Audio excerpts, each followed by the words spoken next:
Bom dia, caro aluno do sexto ano. Tudo bem com você? Na aula passada, tivemos exercícios da página 55 e uma questão que eu pedi para vocês fazerem. Nos exercícios da página 55, temos o exercício 1. A canção estabelece uma oposição entre o robô e o ser humano. Coloque H para humano e R para robô. Então ficou fluido R de robô, articulação H de humano, coração H, parafuso R, sistema R, orgânico H, programado R. Sei que vocês estão no sexto ano, mas se o nosso objetivo é ensinar filosofia, dá para nós discutirmos todas essas classificações, porque é muito bem possível programar um ser humano. Basta que desde a sua infância você coloque ideias na cabeça dele. Você vai programá-lo para reagir a uma determinada situação, de um determinado modo. Também o orgânico. É possível e já existem tecidos orgânicos colocados em robôs. Então, sempre se questione. Nunca dê a primeira resposta, a mais fácil. Isso não é pensar, isso é executar, e você não é um robô. Questão número 2. Releia a estrofe e responda. Letra A. Nessa estrofe há uma sequência de verbos. Quem está mais sujeito a obedecer comandos e ordens sem questionar?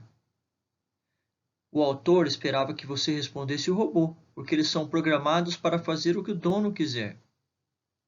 Mas novamente eu digo a vocês, perguntem-se, será que só os robôs estão programados para apresentar ordens? Se formos extrapolar, o que um soldado faz a não ser cumprir ordens? B. As ações indicadas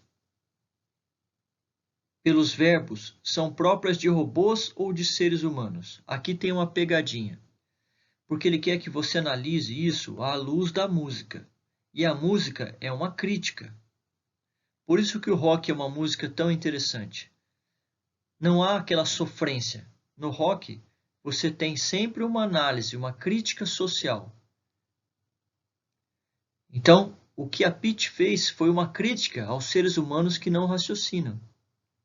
Então, na verdade, o que o autor esperava de vocês é que vocês compreendessem que a Pitty está questionando o conformismo e a alienação dos seres humanos, que cumprem padrões e ordens sem refletir.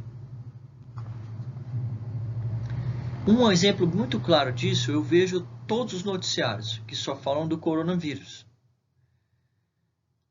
Quando disseram que as pessoas poderiam ir sacar os R$ 600 na Caixa Econômica, eles disseram o dia e o horário. E aí mostra na reportagem centenas de pessoas na fila. Quando o repórter passa perguntando o que a pessoa está fazendo na fila, algumas dizem que foram sacar o auxílio, outras não, que estão lá para resolver outros problemas. Ora, eles raciocinaram? Não. Se você tivesse raciocinado e visto a notícia inteira, você ia ver que aquela fila era só para quem fosse buscar o auxílio. Então essa é a crítica feita na música. E a questão número 3, que era pessoal. Às vezes você se sente como se te tratassem com um robô? Eu gostei das respostas que me foram enviadas. Mais ou menos metade dos que me responderam disseram que nunca passaram por isso. A outra metade diz que sim, que já tinha identificado isso na sua vida. Pergunto a vocês que disseram que não. Analisem com cuidado. Será que realmente você não agiu nunca de forma automática, sem pensar? Apenas recebendo uma ordem? E, por último, os filmes que eu indiquei para vocês. Queria saber, Vocês viram algum dos filmes? Comentem comigo, mandem aí no particular. Queria saber o que vocês acharam, se vocês tiveram alguma dúvida. Vale a pena, pessoal. Esses filmes que eu indico para vocês, na maioria das vezes eu assisto para conseguir passar para vocês, para ver se não tem nada ruim e se tem a ver com a matéria. Então é meio chato quando vocês não dão esse retorno. Façam um esforço aí. Na aula passada, nós vimos sobre os transgênicos e os organismos geneticamente modificados. Vimos que as pesquisas começaram efetivamente em 1983 nos Estados Unidos. No Brasil, a primeira regulamentação foi em 1995, no Congresso Nacional, que estabeleceu as primeiras diretrizes sobre o que podia e o que não podia ser pesquisado no Brasil. O que eu quero que vocês guardem nessa aula é que a manipulação genética já existe no ser humano desde o início dos tempos. Quando os seres humanos começaram a produzir agricultura, lá em 10.000 a.C., devem ter visto isso com o professor Jean, de História. Eles eram coletores e caçadores. Quando eles começaram a carregar consigo sementes e levavam para regiões diferentes da onde eles tinham pego e plantavam, essas sementes nunca tinham visto aquele solo, aquele tanto de chuva, aquele tanto de sol. Então, a semente, algumas morriam, outras sementes produziam mais. E dessas sementes que produziam mais, esse mesmo homem pré-histórico levava a semente já melhorada, a semente que já tinha produzido mais. E é uma primeira manipulação genética isso daí. Claro que não se tinha laboratórios, é óbvio, você já entendeu isso. Mas entenda também que o homem sempre transformou a natureza. Sempre. Hoje analisaremos a obra de Mary Shelley, Frankenstein, ou Frankenstein. Frankenstein, ao contrário do que muitos pensam, não é o monstro. O monstro é chamado de a coisa, aquilo, ou o monstro. Frankenstein é o médico. É ele quem cria o monstro. Os filmes que existem disponíveis na internet têm uma dose extrema de violência. Eu não acho recomendável para vocês, pelo menos até o 9º ano. Vocês não estarão perdendo nada. Esperem um pouco para ver esse filme. Ainda é muito cedo. Bom, vocês sabem já que os livros são sempre muito melhores do que os filmes. Os filmes, além de resumirem a história, de pularem vários pedaços importantes, eles têm cenas muito apelativas para prender a atenção dos telespectadores.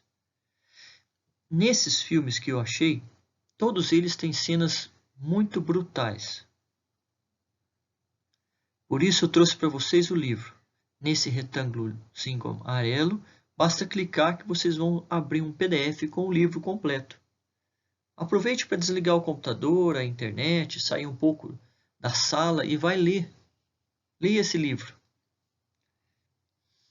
No mínimo, você estará acrescentando bastante na sua formação acadêmica.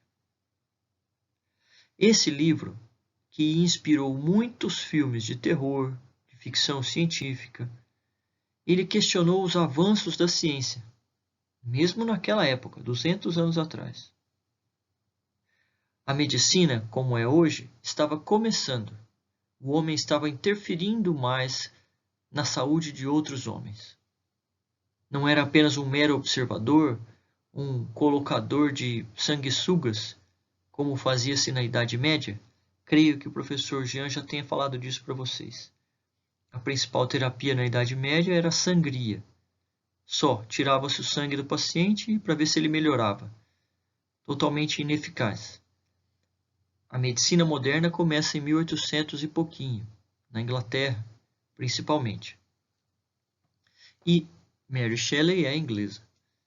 Então, esse livro começa a questionar os avanços da ciência. E ele é muito atual. Frankenstein, ele construiu o monstro a partir de pedaços, como eu disse para vocês, de cadáveres. Costurou todos e através de uma descarga elétrica ele dava vida aos monstros. Sim, aos monstros, porque ele não produziu só um, foram vários. E hoje? Será que esse livro é atual hoje? É claro, pessoal. Será que nossos médicos não fazem transplantes? Transplantes de pernas inteiras, braços, rosto, orelha, órgãos internos? Sim, pessoal. E através de pessoas geralmente mortas. O grande debate é sobre a ética. Não só ciência, mas a ética. O filme e o livro não se preocuparam com a consciência do monstro, apenas com a vida do corpo. E esse monstro, assim que ele vem à vida, ele começa uma crise existencial, a se perguntar: quem sou eu? O que eu faço aqui? Por que eu vim até aqui? O monstro nasceu sem consciência e ele passa uma vida inteira de sofrimento, porque não sabia o que tinha feito. Sentia dores terríveis e não podia resolver, porque ele não tinha consciência de quem ele era.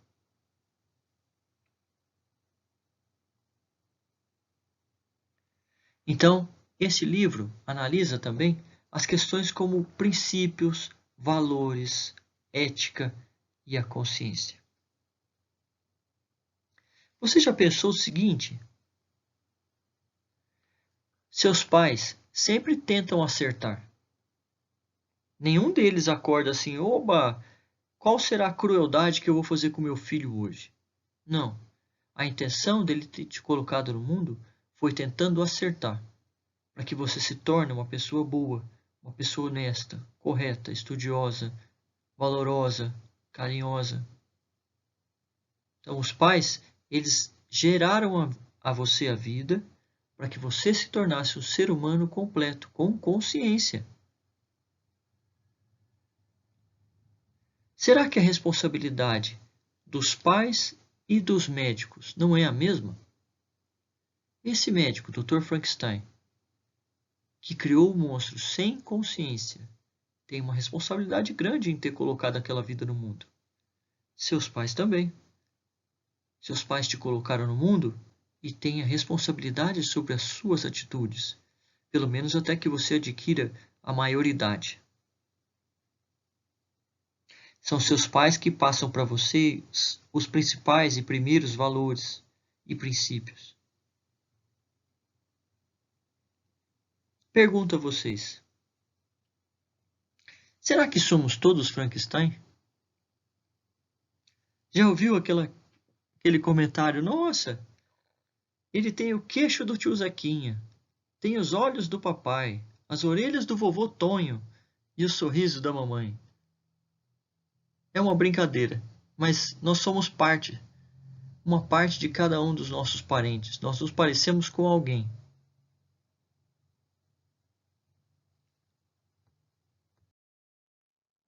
Gostaria de dar um enfoque com vocês sobre o que é a criogenia. É a técnica de manter cadáveres congelados por anos a fio, para um dia ressuscitá-los. Hoje ainda a ciência não conseguiu ressuscitar os corpos com sucesso. Congelar é fácil. O difícil são as células sobreviverem depois de descongeladas. Com embriões já deu certo. Desde os anos 70 nós já temos o congelamento de embriões.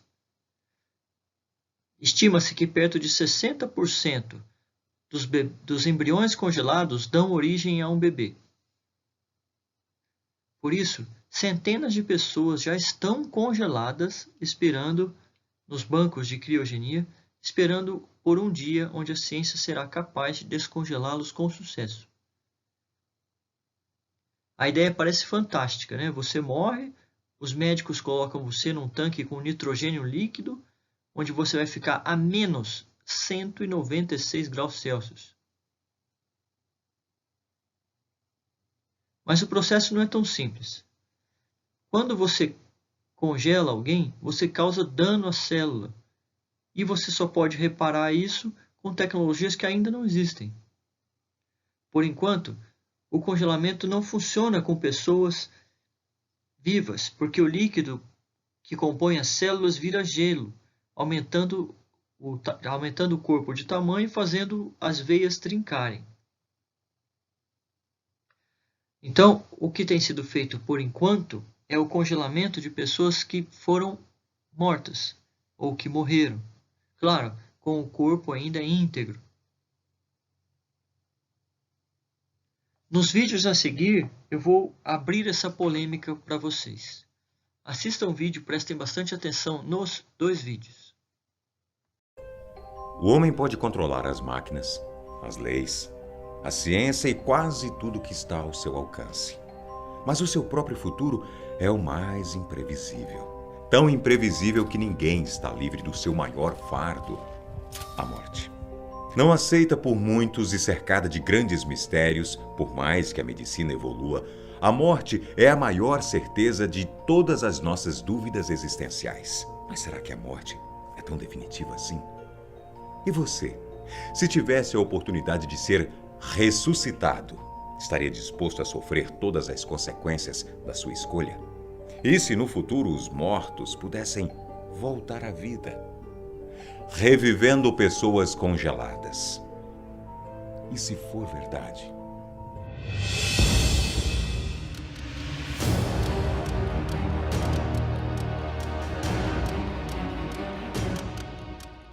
Você já ouviu falar em criogenia humana?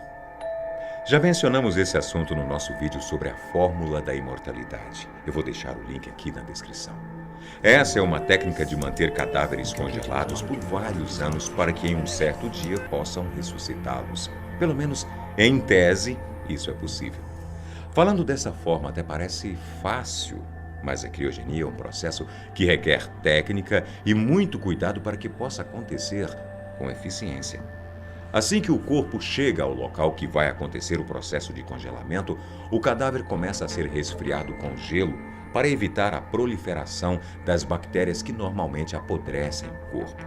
O cadáver recebe uma injeção de substâncias anticoagulantes, pois assim os vasos sanguíneos são desobstruídos. A partir daí, o sangue é completamente retirado e no lugar entram substâncias químicas que protegerão as células na hora do congelamento, evitando os cristais de gelo que romperiam a estrutura celular e colocariam tudo a perder. Depois disso, o cadáver estará pronto para o congelamento mais intenso. Ele é enviado para uma câmara de gelo seco, em que seu corpo será resfriado até chegar a menos 79 graus Celsius. A intenção é que todos os tecidos congelem no mesmo ritmo. Já resfriado, o corpo é submergido lentamente em um tanque de nitrogênio líquido. Depois, mais ou menos uma semana, esse corpo estará com incríveis menos 196 graus Celsius. Está pronto. O corpo pode ficar ali por toda a eternidade ou até que alguém resolva ressuscitá-lo. E continuará intacto. Não é de assustar? Mas já parou para pensar como seria ressuscitar 100 anos depois da sua morte? O quanto a humanidade pode ter evoluído e você teria que sobreviver com uma cabeça de 100 anos atrás.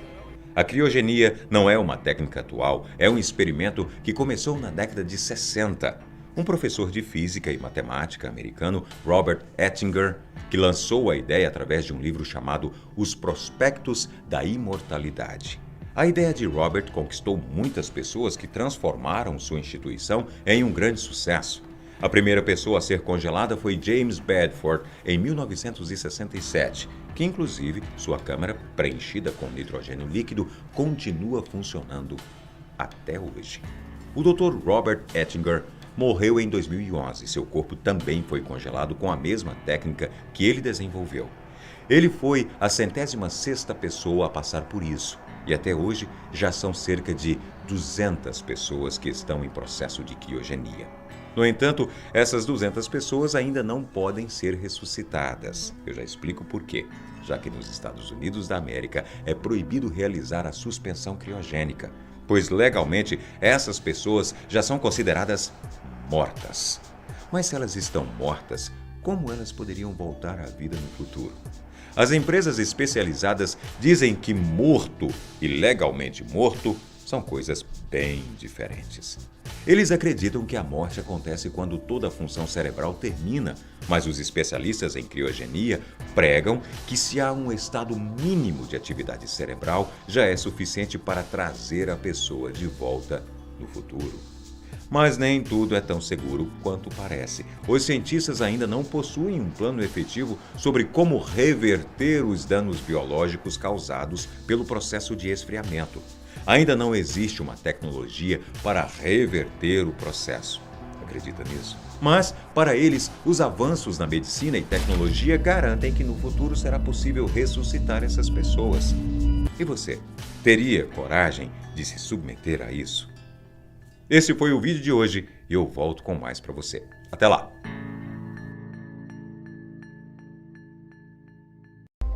A nossa primeira reportagem traz uma história que parece ficção científica. Essa semana, uma brasileira ganhou na justiça o direito de manter o corpo do pai congelado.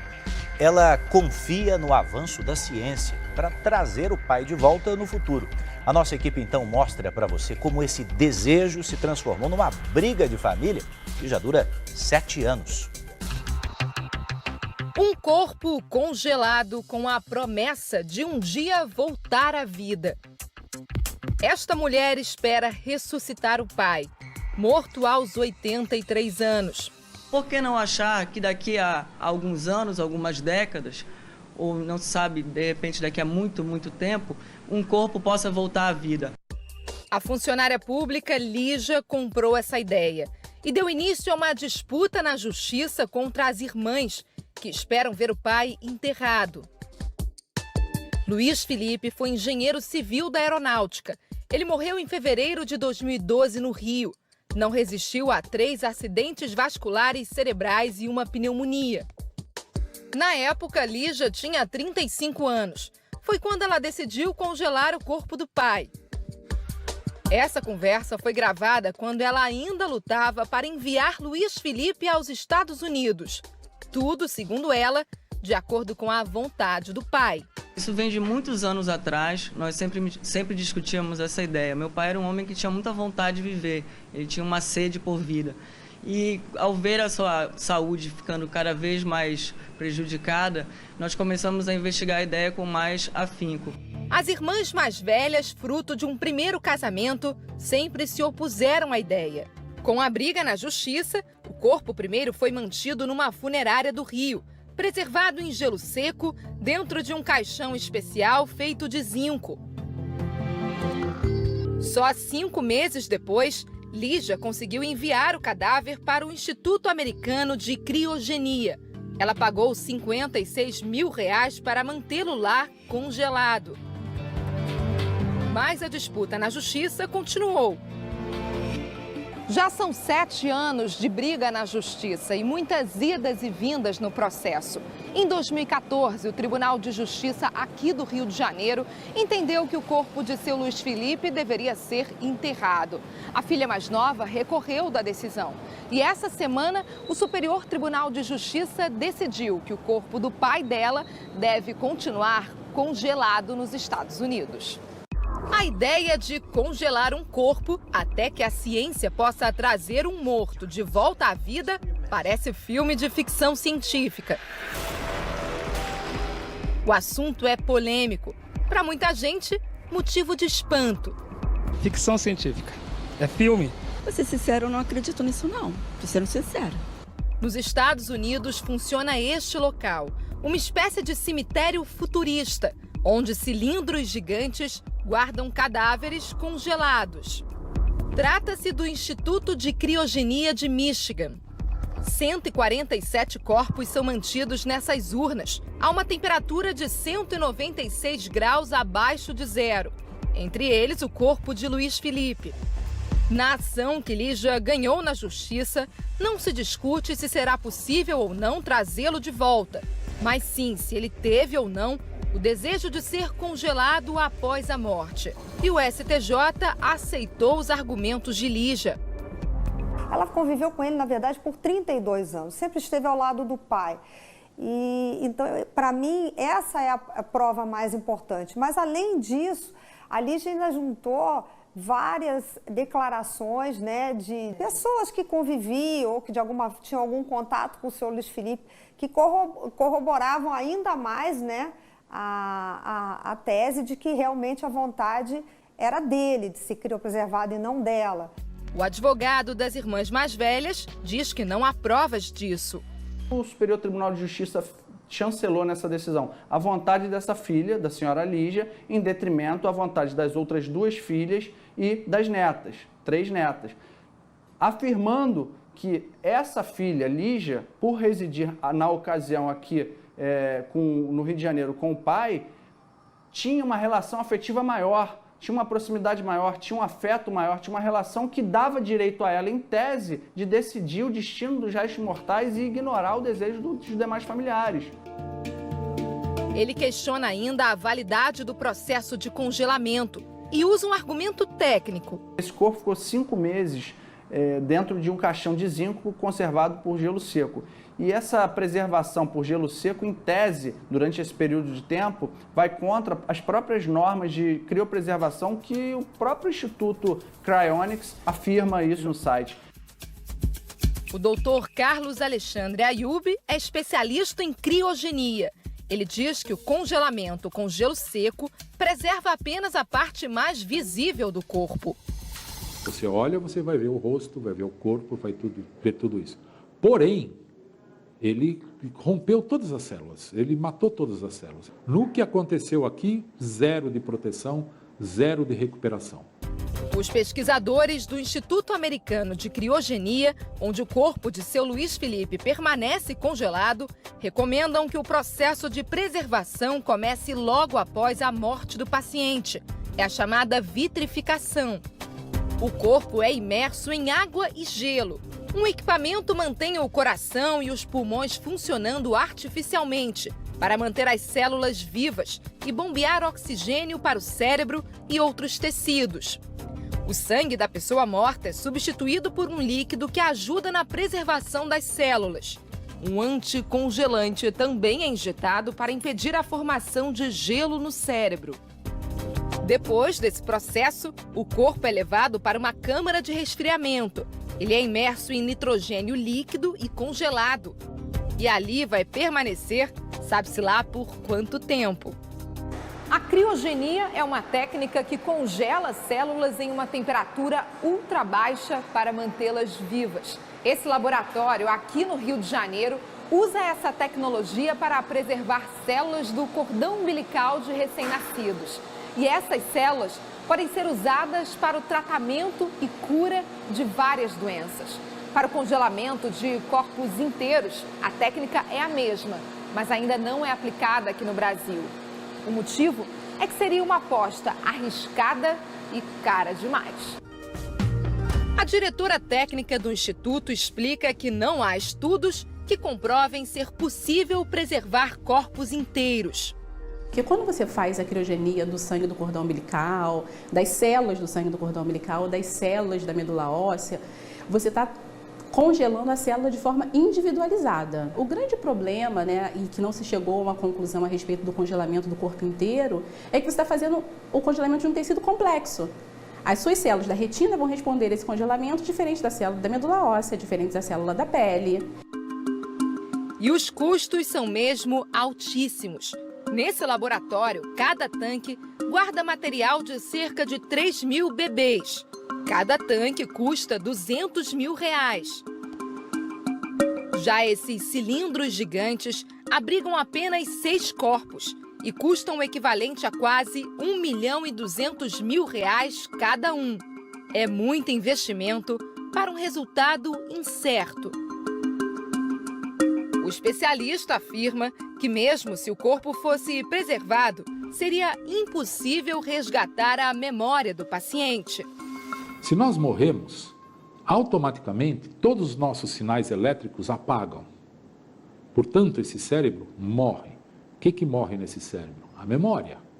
Você apaga a memória. Então, mesmo que você consiga, que praticamente é impossível, reviver aquele indivíduo, ele vai voltar sem saber quem ele é, o que ele faz, vai voltar como um bebê. Ele vai ter que começar tudo de novo com 70, 80, 90 anos. Muita gente acredita que não é assim. No Instituto Americano, 600 pessoas já estão na fila. Querem ser congeladas quando morrerem. É interessante, seria uma segunda vida aqui na Terra. Por que não? É ou não é? Contanto que um dia me descongele, né? Enquanto os cientistas discutem o assunto, a briga em torno do destino de seu Luiz Felipe continua. Ainda cabe recurso à decisão do STJ de manter o corpo congelado. E as filhas mais velhas do engenheiro vão continuar lutando para enterrar o pai. A família está disposta, sem dúvida alguma, a não desistir da luta pelo direito de sepultar o corpo do pai, justamente para poder fazer e encerrar esse luto, esse rito de passagem. Segundo Lígia, um rito de passagem que não é necessário. Se um dia for possível, essa ressuscitação só vai ser possível para quem ficou congelado. Como tarefinha de casa, quero que vocês respondam essas 3 questões. Letra A. Quais características físicas ou de comportamento de seu pai, sua mãe ou de outros parentes você identifica em si mesmo? Quero que você cite no mínimo 5 dessas características. Letra B. Você se submeteria a um processo de congelamento para voltar à vida? Quando a ciência estivesse pronta? Por que sim ou por que não? O porquê é tão importante quanto a resposta. Aliás, faz parte dela. Letra C. Na sua opinião, como a ciência pode evoluir sem ferir a ética? Mínimo de 5 linhas. Como indicações de filmes da semana, temos 3 filmes. Seleção Artificial é uma série da Netflix. Muito legal. Tem o filme A Ilha, com Scarlett Johansson. Infelizmente não achei ele gratuito. Tem alguns hackers de vocês aí que vão conseguir achar na internet para assistir online. Mas eu não posso, como professor, recomendar que você faça isso. E Lucy, tem na Netflix, com Morgan Freeman.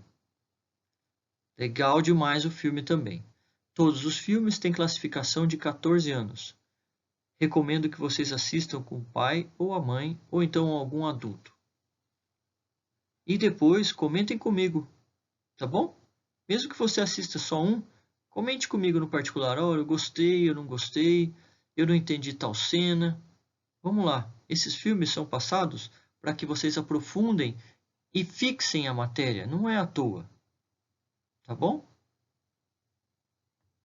Um repórter perguntou a Cora Coralina o que é viver bem. Ela lhe disse: eu não tenho medo dos anos e não penso em velhice.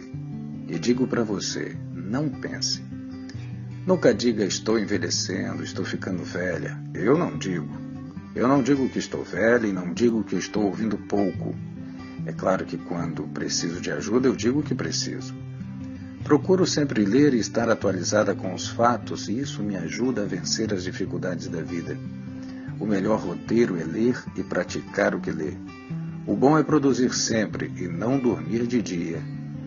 Também não diga para você que está ficando esquecida, porque assim você fica mais. Nunca digo que estou doente, digo sempre estou ótima. Eu não digo nunca que estou cansada, nada de palavra negativa. Quanto mais você diz estar ficando cansada e esquecida, mais esquecida fica.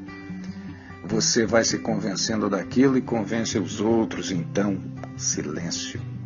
Sei que tenho muitos anos. Sei que venho do século passado e que trago comigo todas as idades, mas não sei se sou velha, não. Você acha que eu sou? Posso dizer que sou a terra e nada mais quero ser. Filha dessa abençoada terra de Goiás. Convoco os velhos como eu, os mais velhos que eu, para exercerem seus direitos. Sei que alguém vai ter que me enterrar, mas eu não vou fazer isso comigo. Tenho consciência de ser autêntica e procuro superar todos os dias minha própria personalidade, despedaçando dentro de mim tudo que é velho e morto, pois lutar é a palavra vibrante que levanta os fracos e determina os fortes. O importante é semear, produzir milhões de sorrisos de solidariedade e amizade. Procuro semear otimismo e plantar sementes de paz e justiça. Digo o que penso com esperança. Penso no que faço com fé. Faço o que devo fazer com amor. Eu me esforço para ser cada dia melhor, pois bondade também se aprende. Mesmo quando tudo parece desabar, cabe a mim decidir entre rir ou chorar, ir ou ficar, desistir ou lutar. Porque descobri no caminho incerto da vida que o mais importante é o decidir.